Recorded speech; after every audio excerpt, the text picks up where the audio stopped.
एक 8 साल के बच्चे की माँ मर गई और उसके बाप ने दूसरी शादी कर ली।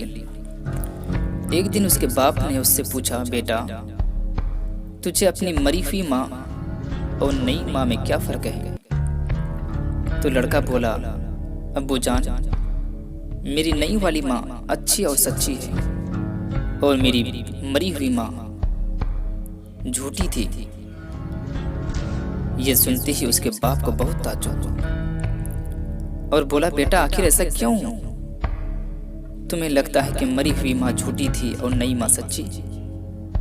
तो लड़का बोला, अब्बू जान, जब मैं मस्ती करता था तब मेरी मरी हुई माँ कहती थी कि अगर तू इसी तरह मस्ती करेगा तो तुझे खाना नहीं दूंगी। मैं फिर भी बहुत मस्ती करता था, मैं बहुत खेलता कूदता था और मेरी माँ मुझे पूरे गांव से ढूंढ कर लाती थी और अपने पास बैठा कर अपने हाथों से खाना खिलाती थी।